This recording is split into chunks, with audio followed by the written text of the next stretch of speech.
PSL चल रहा है और आईपीएल भी चल रहा है। आज आईपीएल में भी एक मैच था, अच्छा मैच हुआ आईपीएल का भी। और पीएसएल का आई थिंक बहुत जबरदस्त मैच हुआ है और आई थिंक काफी इंटरेस्टिंग चीजें हो गई हैं। और क्वेटा की अगर बात करें तो क्वेटा ने आज पहले बैटिंग की और सऊद और फिनलैंड ने ओपन किया और सऊद ने 23 रन बनाए 18 बॉलों में, 3 चौके लगाए। फिनलैंड जल्दी आउट हो गया था, 5 रन उसने बनाए। उसके बाद होती है पार्टनरशिप शुरू राइले डूसो और हसन नवाज की, और दोनों 100 करते हैं। और बहुत इंटरेस्टिंग आई थिंक इनिंग थी इनकी कि अगर पहले 10 ओवर में आप देखें ना तो इनके 103 रन थे। इन्होंने अगले आई थिंक 6 ओवरों में इन्होंने 200 क्रॉस किया, दूसरी सेंचुरी कंप्लीट की। फिर आखिरी 3 साढ़े 3 ओवरों में इन्होंने बाकी रन्स किए 200 से ऊपर जो थे। आई थिंक बहुत जबरदस्त इनिंग्स थी। फिनलैंड की अगर मैं बात करूँ, वहाँ जल्दी आउट हुआ राइले डूसो आई थिंक। और राइले डूसो को मैं आपको बताऊं, इन्होंने एक जगह कहा था कि मैंने मतलब मैनेजमेंट से बात की कि यार मैं सबसे बेस्ट ना 1 डाउन खेलता हूँ, तो मुझे उधर खेलने दें आप। और वो आई थिंक उसकी बात ठीक भी थी। पिछले कुछ सालों में हमने देखा, जब से ये खेल रहा है, आई थिंक 9 सालों से ये खेल रहा है, और हमने इसकी परफॉर्मेंसेज देखी हैं। आई थिंक ये उनमें से है कि जो कि आई थिंक शुरू से पीएसएल के साथ चल रहा है। सो आई थिंक बहुत जबरदस्त है। मुझे अभी भी ये लगता है इसने जिस तरह से अपनी गेम को इवॉल्व किया है, आई थिंक बहुत जबरदस्त है। 104 रन इसने बनाए 46 बॉलों में, और हसन नवाज ने 100 रन बनाए 45 बॉलों में। हसन नवाज ने आखिरी बॉल में, इनिंग की आखिरी बॉल में चौका मार के 100 किया। और आई थिंक दोनों की इनिंग बड़ी जबरदस्त थी। रूसो की अगर बात की जाए तो 14 चौके उसने लगाए, 14 चौके उसने लगाए और 6 छक्के लगाए उसने।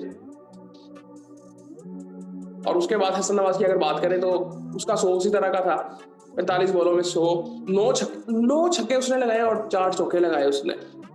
सो आई थिंक ये जो मुझे मतलब था कि ठीक है अभी, लेकिन ये एक मजे की चीज आपको ये देखनी है कि ये एज अ ओपनर खेलता रहा है, अभी मिडिल ऑर्डर में खेल रहा है, जो कि एक अच्छी चीज है। जो कि मुझे लगता है कि ये फ्लेक्सिबिलिटी हर बैट्समैन के अंदर स्पेशली टी20 में होनी चाहिए। और आई थिंक वो चीज़ जो नजर आई है आई थिंक बहुत ज़बरदस्त है। लेकिन इसमें अगर आप देखें ना, इस्लामाबाद ने बॉलिंग भी कोई इतनी खास की नहीं है। अगर आप उनकी बॉलिंग देखें तो हसन नवाज के आई थिंक 4 से 5 छक्के तो उसके फुल टॉस पे होंगे, जो उसने मिड ऑन पे फुल टॉस पे मारे। तो आई थिंक ये सारी चीज़ें उसमें थी। मार्क चैपमैन ने 13 रन बनाए, 18 एक्स्ट्रास थे। सो ये सूरत हाल थी इनकी। अभी कुशल मेंडिस पड़ा हुआ था, फहीम अशरफ पड़ा हुआ था। सो फॉलो विकेट्स की अगर बात करें तो पहली 24 में गिरती है, दूसरी 60 में गिरती है और तीसरी 194 में गिरती है। जब दूसरी 60 में गिरती है ना, उस वक्त वो 6 ओवर हुए होते हैं। सो वहां से आप देखें 263 पे जाते हैं। और क्या जबरदस्त आई थिंक बैटिंग की क्वेटा ने।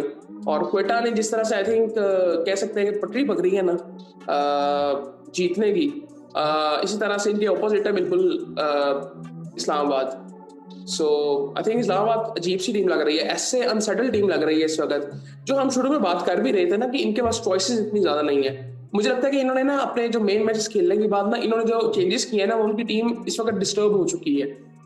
सो वो चीज अब नजर आ रही है। अब पता नहीं है किस तरह से रिकवर करेंगे। अभी ये टेबल देखते हैं तो उसमें देखते हैं क्या इंटरेस्टिंग हुआ है। बॉलिंग की अगर मैं बात करूँ इस्लामाबाद की, तो इमाद वसीम ने 4 ओवरों में 42 रन, 1 आउट। नसीम शाह ने 4 ओवरों में 55 रन, 1 आउट। बेन वॉशियस ने 4 ओवरों में 50 रन, कोई आउट नहीं किया। होल्डर ने 4 ओवरों में 52 रन, कोई नहीं आउट नहीं किया। आगा ने 2 ओवरों में 21 रन, कोई आउट नहीं किया। नवाज ने 1 ओवर में मोहम्मद नवाज ने 1 ओवर में 21 रन, कोई आउट नहीं किया। मोहम्मद शहजाद ने 1 ओवर में 24 रन, 14 रन, कोई आउट नहीं किया। लेकिन ये शहजाद की जो बैटिंग, छोटी सी बैटिंग की है, 24 रन इसने बनाए, मुझे अच्छा लगा थोड़ा सा। मतलब जिस तरह की शॉट्स खेल रहा था, कॉन्फिडेंस जिसका था और स्किल लेवल इसका मुझे बेहतर लगा है। यार इनके जो ओपनर्स थे आज, साजिद फरहान और काइल मेयर जल्दी आउट हो गए थे। शहजाद ने 24 रन बनाए, आगा ने 6 रन बनाए, नवाज ने 10 रन बनाए। यार ऊपर से कोलैप्स किया था, मतलब इनके आई थिंक 7-8 आउट हो गए थे 70 पे। और फिर उसके बाद पार्टनरशिप लगती है इमाद वसीम और बेन डॉर्शियस की। इमाद वसीम 56 रन बनाते हैं 41 बॉलों में, बेन डॉर्शियस 31 रन बनाता है 24 बॉलों में। सो इसकी बदौलत ये कुछ रिस्पेक्टेड टोटल तक पहुंच जाते हैं। और 154 पे इनकी टीम ऑल आउट हो जाती है।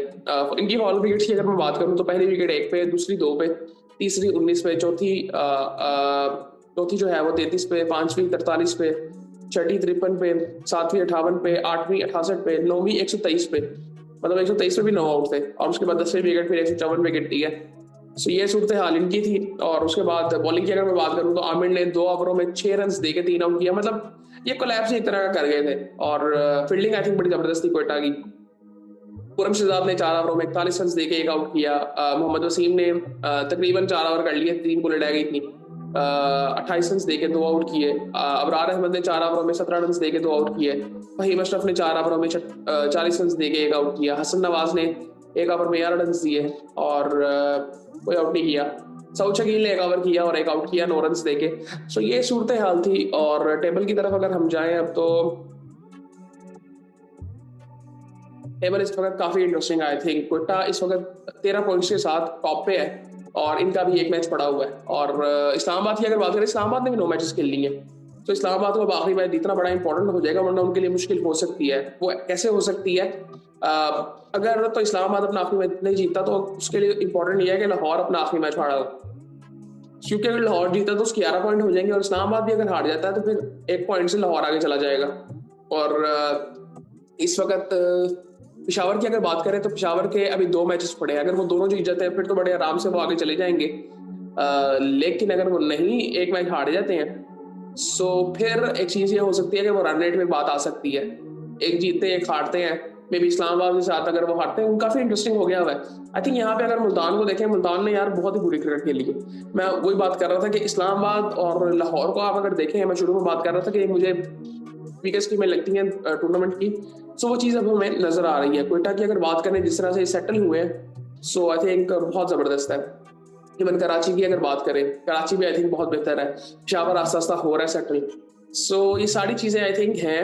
और आई थिंक इंटरेस्टिंग तो होगा। अब देखते हैं पेशावर आगे कैसे जाता है। पेशावर अगर आगे 2 मैच जीता है तो वो आराम से क्वालिफाई करेगा। और लाहौर अगर एक मैच अपना जीतता है तो फिर इसका मतलब पेशावर एक मैच हारेगा अपना, तो फिर उनके 11 पॉइंट होंगे। सो ये सारी चीजें अभी, मतलब ये तीनों टीमों में पॉसिबिलिटीज हैं, कोई भी वायर हो सकता है। और आई थिंक इंटरेस्टिंग हो गया टूर्नामेंट। हालात भी आजकल बड़े इंटरेस्टिंग हुए हैं। और बाकी भी आई थिंक आपसे बात होती है।